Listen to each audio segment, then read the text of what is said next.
Which I think is why this book is going to crush it. Well, I want to say one thing about though. In the very beginning, I tell people this is coming, and I've got like David Swenson. David Swenson is the chief investment officer of Yale. He took their $1 billion endowment and turned it into 23.9, practically $24 billion in 2 decades. He is the greatest institutional investor in the world. He is the rock star, the Warren Buffett institutional areas. Sat down with him, and he gave me the exact portfolio also.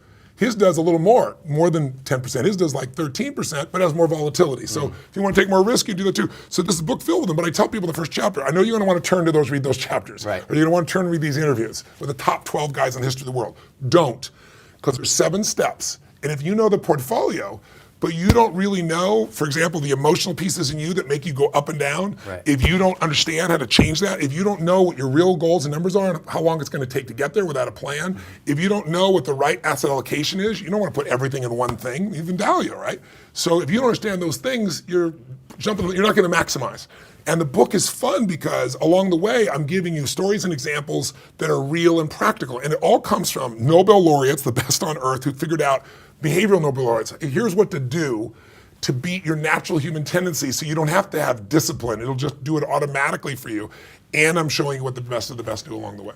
As you're doing that, I think it's important because people hear these big names, they hear $1 billion, and the average person watching goes, I don't know what institutional investing means. I don't know billions of dollars. Like you said, I'm just trying to scrape together $24 here. Yeah. And so often they don't start because they just think, I don't have any money. Why would I read a book about money if I don't have any yet? It's perfect. The third chapter of the book, I explain the biggest reason why most people never become financially free or even stable, much less wealthy, is because the vast majority of people think, I got to make this big score. I'm going to make this investment in Apple, it's going to go crazy. I'm going to make this thing happen, and I'm going to pour all my money into one investment. I'm going to pour all my money even in my own business, as strong as your own business is. Those 96% of businesses don't make it. If you don't diversify, you die. And so they're thinking this big score. And when you see the people, and I fill it in the book, filled with them, who've had the biggest scores in history, the vast majority of them go bankrupt or end up really, really practically bankrupt. So I mean, I don't care if it's Kurt, I don't know if you remember Kurt Schilling, the Red Sox. I know I have some Boston friends, and I mean, 2 Major League Baseball World Series, makes $100 million, completely broke, bankrupt. See those stories all the You're time. probably not old to remember Kim Basinger in 9.5 Weeks, but most in my generation remember that. This one made more money than any actress in history. She's making $20 million for a picture, bankrupt. Mike Tyson made more money than most people would dream of in multiple lifetimes. He made $500 million, $500 million in income, bankrupt. So, and I go on, Billy Joel next to bankruptcy. Well, I don't care who they are, the most brilliant people in the world, because it doesn't matter how much money you have, you'll spend it. So then I give you examples of a guy that never made more than $14,000 a year, Theodore Johnson, worked for UPS, and end of his life, he gave away half the money to charity, so everybody knows what the number was, $70 million, because he understood compounding. Like everybody intellectually understands compounding, but very few people do it. So on the book, I show you little things, like give away that little pizza each week, and here's $500,000 that you can have by compounding. Look at what you have, and I show you how to take the tiniest amount and automate it so you get there. Now, there's a lot of people who say, take your Starbucks money and put it here and get your return, and that's nice, but there aren't any 12% mutual funds anymore that compound annually. Those stories from the past don't exist. So I show you, what do you do with that money so you maximize it? And also, what do you do right now so you can enjoy it today, not just someday when you retire, because that's the other mistake. It's like if you make money, it's something that you're just holding on to so someday you can feel good, then you don't have much of a life. So this is a lifestyle book as well as how do you create that abundance and wealth for the long term. What would a person earning $35,000 to $50,000 learn and take away from the book versus someone who's $1 million or $10 million above? Do you think that they're really going to take something different from the book? I don't think so. I think the fundamentals are the same. That's the beauty of the book. That's why I designed it that way. But I'll give you an example. Somebody just makes $35,000 a year. Section 2 of this book, the first section, what I teach people to do, it's these 7 steps. Just kind of give people a context. Is the first thing you got to do is you got to tap the power that every wealthy person does. You have to stop being a consumer, and you got to now become an investor. You got to own something. And you got to say, I don't have any money, but I don't give a damn, I'm going to start with 10%, 5%. There was a study where they started with 3%, just 3% off the top, automating it, putting aside. You don't see the money. It goes into this, what we call freedom fund. Not savings account, but a freedom fund where you're going to really build it into freedom. Using a tool called Save More for Tomorrow.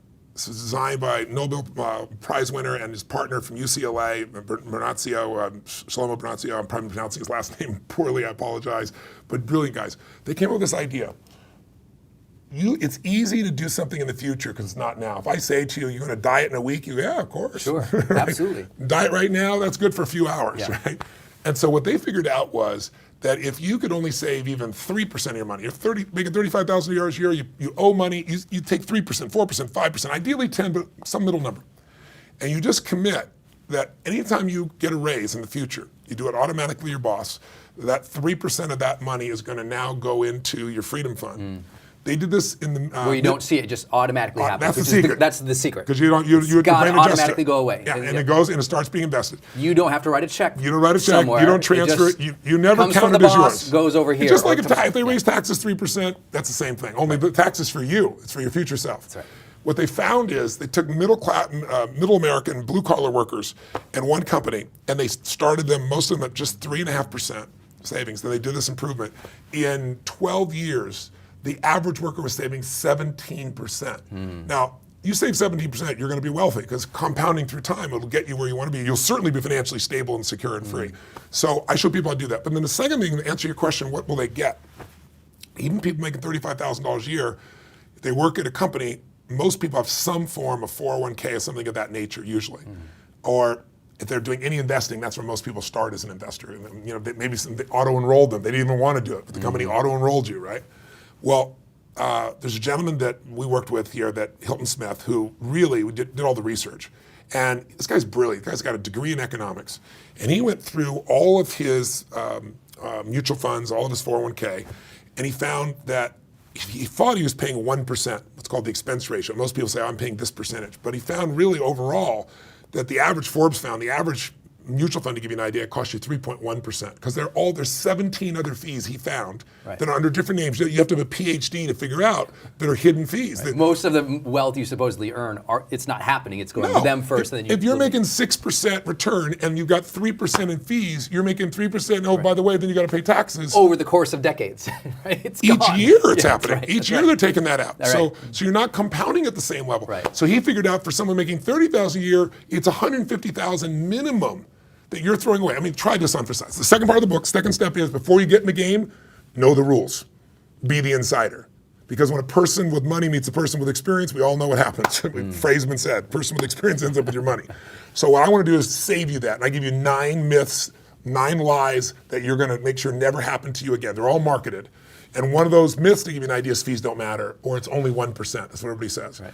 And I go through and show you systematically what it means. If you pay 1%, a real 1%, which almost nobody does, versus 2 versus 3, you can have 3 people, they start at the same age, they put in the same amount of money, they invest in the same stocks, same bonds, same mutual funds, and 30 years later, they show up and one's got 77% more money. You know, they start out with $1 million, you know, they got 7 million, the other guy's got 4. If it's $100,000, 700,000 versus 4. The amount of money difference of those fees. And if I said to you, Brendan, here's the deal. I want you to make an investment with me. Here's how it's going to work. I want you to give me your money. You're going to put up all the money. You're going to take all the risks. If it loses money, if it loses everything, you lose everything. There's no consequence here. Yeah, no. You put up all the money, take all the risk, you take all the losses. But if you make money, and even if you don't make money, I get paid. Right. And I get, over the course of your lifetime of investing, 30, 40 years, I'm going to take 60%. Would you make that deal? Nobody would. But they don't know that they are all day long. That's right. And that is what you do with the average mutual fund today. Because the average mutual fund with Forbes is 3.1%. If you're in a 401k, instead of saving money, many times when you add all the other fees, according to Forbes, it's 4.1%. What that does to your ability to ever get financially free is it basically decimates it. And how's that possible? Jack Bogle, the head of Vanguard, taught me this. He said, Tony, watch. Because people don't know. They don't do the math.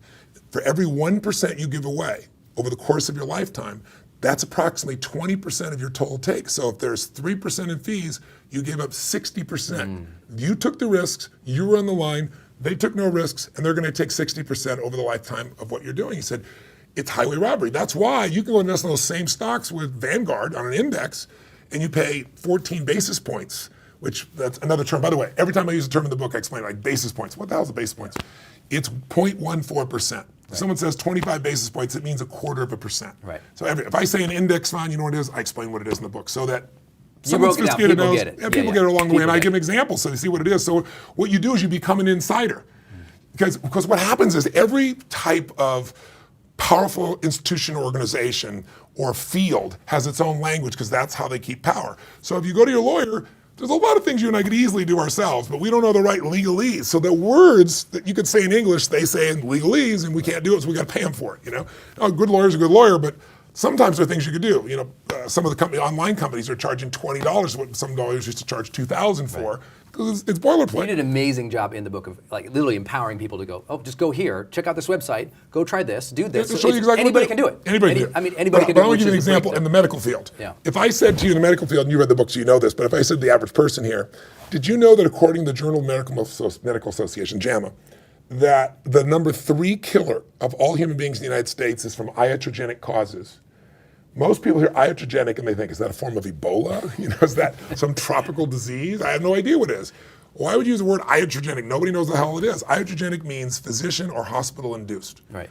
Which to be fair is when you think about all the doctors, all the number of people they deal with, unfortunately a lot of people die because somebody's made a mistake. So a third of all deaths, 225,000, come from iatrogenic. Why don't they just say a third of all deaths are hospital induced or physician induced? Because no one would go there. No one's go there. Yes. So they come up with a term. Well, what you see in the financial field is there's tons of iatrogenic language. So you don't even know it's a fee. Because they don't call it a fee, they call it something else. But it's money out of your pocket. And it's basically paying for their marketing or for their operations. It has nothing to do with your personal When wealth. you go to your 401k, and you take a look at your 401k and you're trying to decide what should I do and you have no idea, and you say, I'm going to go to this 5-star Morningstar fund, go do the research. You'll find at the end of 10 years, out of 250 5-star funds, 4 are 5 stars. All my hedge fund guys, they love that. You're buying high and you're going to sell it low when it drops, and then you're going to buy another one high and it's going to sell low. They buy low and make money high. So what I do in this book is, one step at a time, because I'm talking 100 miles an hour. I know I'm passionate about this stuff. I'm crazy, but it's like I just want people to have this. I'm tired. I want to level the playing field. I'm tired of people being taken advantage of. And what I've done is put together this step so that any person, average person, go through and go, I get it. And by the way, it'll be your dinner talk. You go, did you know? Did you? Like, for example, did you know? It fires people up. The myths alone, that one chapter on the myths, you're like, that's true? And then you're upset because you know you've been sort of taken by an industry or taken by a lack of knowledge. A system. You just didn't know. Yeah, you didn't know. If you don't understand the system will take advantage of you. Right. You know, that's why I say you either master money or money masters you.